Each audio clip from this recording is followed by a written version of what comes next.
wish a very good afternoon and say welcome to Jacqui and Max from Afternoon. the RAF Aircrews Association. No. Let me tell No. No? No, not the RAF. Oh, have I got that wrong straight Wrong away? already, Right, yes. there you go. Then you tell me what it is. You Max, tell me what it is, Max. It's the Aircrew Association Costa Blanca. The Aircrews Association Costa Blanca. There you go. Right, so we get that correct. So Jacqui and Max, how are we doing this afternoon? You getting with the rain and stuff? What rain? Is it not raining outside yet? Nothing in the pool. No. Right then, let's get started. When was the association started and by whom? The branch in Costa Blanca was formed in 1988 by a chap called Peter Beachy, who was the founder. But it was a branch of a global organisation known as the Aircrew Association, which started in 1953, I think, something like that. So it's been going a long time then, long time, yeah. Yeah. And is it registered? Oh yes, absolutely. Yeah, good. And who can join? Anybody? We have a number of types of members, but full members must have been awarded a flying badge for either being a pilot, a navigator, an air observer, a bomber, a signaller, or an aircraft engineer. Those are full members. We also have associate members who are individuals like Jacqui, who can contribute in so many different ways to the organisation and the running of it, or have contributed in helping the association over the years. And the other members we have are the widows of former members, or the surviving partners of former members who may have died. So we have those as well. How would people contact you if they wanted to join? They contact my secretary, Barbara Parr, on the telephone number, which I can give you now if you'd like. Yeah, if you want to read that out. It's 966495228. Yeah, people will get that again, obviously, when they watch this again back on the Bay Radio site or YouTube or whatever like that. What were the costs involved in it? No cost. We charge an annual membership fee of about €15, and for that they get newsletters. They take part in all the members and their guests, if they want to bring guests, all the functions that we hold throughout the year. Do you hold a lot of regular functions? We have a monthly lunch, and we do visits. In fact, there's a visit. I've just been informed of a big air show that's taking place down on the Menor, down south of here. That's going on in June. That will and be we will be going to something like that. Will that be at San Javier? Because that was a military airport. That's San it, yeah, Javier. near that. We'll probably going to have to watch from Mar Menor. Yeah. The defence attaché in Madrid is trying what he can to get us onto the base as members of the Aircrew Association. That was a military base before it went to a commercial one, and then I think it's gone back to it since the opening of Corbetta or whether Cordoba. They opened a different airport, didn't they? So that's gone back. That would be brilliant. I used to love going to military shows. I remember you, Mark. Will that be all Spanish stuff then, or does any international? Oh no, international. Yeah, Red Arrows are performing the French are performing yeah. Spanish, Germans. It's the finale of an organisation, so it's also recognising an aircraft C-101, which is going to be performing for the last time.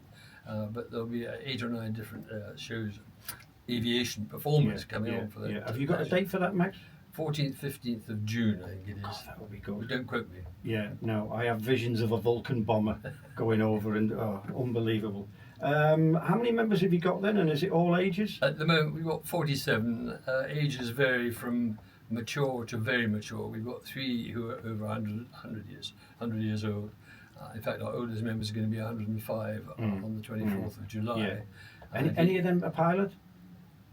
He was a navigator, and the other one, Peter Beachy, Peter Langley, was 100 last July here in Javier, and he flew all sorts of aircraft. Dear me, you buddy can say something. And the other one is one of our Henri Life members, widow of the founder, Peter Beachy, Eileen Beachy, who lives in Vienna with her daughters and family. Yeah, because we recently lost the last Battle of Britain pilot, didn't we? He was 105. Yeah. That's some age, isn't it? Dear me. I do know, it fascinates me, all this sort of stuff. What does the club do then with events and things like that? The aim of the club is to continue the camaraderie that those who are entitled to be members and full members and the associate members, of course, camaraderie. We have monthly lunches, we do visits, but ever since it formed, and this is Peter Beachy, a founder member's key thing, we do look after the welfare of our members. Yeah. And we're jolly blessed at the moment that Jacqui is our welfare officer, taking care of all of that. I have done interviews in the past with the Royal British Legion and tried to help out, and they did some brilliant work within Spain, because obviously they're the people that we should be looking after.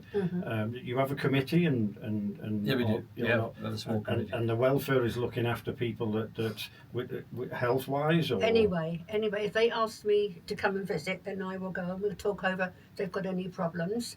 And I will, if they've got any forms to be filled in, I will do them for them, and all they've got to do is just sign them. And we just see, normal welfare of the. Sometimes members. that's all they need. Especially Someone if, to talk to. Yeah, especially if they're on their own. And that includes me, because I'm on my own, so it's nice to talk to them. They make me die, they make me laugh. Yeah. I bet they can say some stories, can't they, about the times and stuff like that. So you'll be holding a big event. We've obviously got the 80th anniversary of VE Day. Then Aircrew Association. There you See, it takes me a couple of goals, Afternoon to Jacqui and Max, who are representatives of the Aircrew Association. I knew I'd get it right in the end. So then, we're going to be celebrating the 80th anniversary of VE Day soon. What have you got planned for that, guys? We're holding a luncheon at the Cumbria Hotel, Cumbria Restaurant, on Thursday, the 8th of May, and a lot of organisations have been invited to it. The numbers are coming up, and we've held similar set functions in the past for the coronation of King Charles, before that the Platinum Jubilee of Queen Elizabeth, and since then we've had the Battle of Britain, D-Day, 80th anniversary last year, 6th of June, when we invite lots of other organisations and individuals to come and join us. And it's a big do, and they've been very popular in the past, and that's what we're going to do this time. Yeah, my granddad took part in D-Day. Did you really? Yeah. I know regular listeners know I always met. You knew I was going to get it in, but my granddad was a sapper in the Royal Engineers. He was from Liverpool. He was attached to the 53rd Welsh Division, and he sadly died on the 4th of July 1944. He's buried just outside Caen. So stuff like the D-Day thing and anniversaries and stuff like that. I have got a big like a certificate at home from the British Commonwealth War Graves Commission. Tracked his grave down and all the rest of it. I've been waiting for my son to come out of the British Army so that we could go and visit. So that's definitely going to come over the next couple of years, So that's what you've got planned for that. When you said to me then that some of your members were 100 years old, would they have been around for the original? That would have put them at 20, wouldn't it? We've had a number of members. They're all dead now, the ones who actually took part in D-Day. But certainly in my time in the association, we've had a Belgian who flew Lancasters dropping chaff over on D-Day. We've had one of our members, Jerry Giroux, an American, who died 2 years ago. He actually took part on D-Day landing as an infantryman. Sadly, he crashed his aircraft while he was training with the American Air Force in America. And so they sent him to the infantry, and he landed on Omaha Beach twice. That was the worst one, Omaha. And he fought his way all through Europe. That's the Saving Private Ryan Beach, Omaha. I remember the first time I went to see that film. Dear me. But it's good that we're keeping the memory alive of all these men who are not longer with us. Oh, absolutely. And anything we can do to do that. So will people be able to contact you? You've obviously got a lot of members that are all going to be involved in this particular commemorations. What do you think will be going on in England? Will we see the Battle of Britain Memorial Flight and stuff like that? I suspect absolutely the Battle of Britain Memorial Flight, but there are so many things going on in UK, it's not true. So we started our Aircrew Association planning some time ago because a lot of other people, I suspect, will want to start celebrating it too. And people were asking me ages ago, are we going to be doing anything? And I have said yes. So your association is international, you were telling me. So you'll all be sort of communicating together and organising stuff for that particular event. Oh yeah, we have that's really Dutch, Belgian, Austrian. We had a chap who was born in Mongolia before the war, but he became Belgian. But no, have you got members of different nationalities in the association on the Costa Blanca? Oh yeah. Dutch. German, Scottish, And Welsh. And Welsh. as well. Yeah. And don't forget the Irish. Don't forget And the Irish, mustn't don't forget the forget the Irish. Oh, don't miss anybody out. No, No. there's been a lot of good stuff. I mean, you know, the films like Michael Caine, that one when he went across to Normandy for D-Day and stuff like that. That was hilarious. We've been. I forget what it was called. He was now, to when be he was a honest. pensioner. Yeah, and he broke out of the old folks home. Yeah, that's right. Well, there was two of them. One of them was called The Last Rifleman. Yeah. And Oh, he that was Pierce Irish. Brosnan. Yeah, yeah. And it was absolutely fantastic. Yeah, yeah. And then you had the one with Michael Caine, and it was the last film that what's her name, Jackson did. Yeah, and when you think about it, even now, and only just finished, SAS Rogue Heroes has been on BBC One, which has been a phenomenal series, and it's good because I think youngsters and people, they should be told, they should know what's happened before, you know, so the sacrifices that people made and everything, and like associations like yours and the British Legion and all the other stuff, it keeps the memory alive. Really. My father-in-law was one of the little boats. Was he?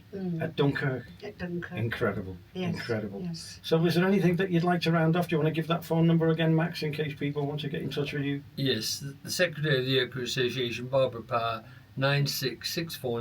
966495228.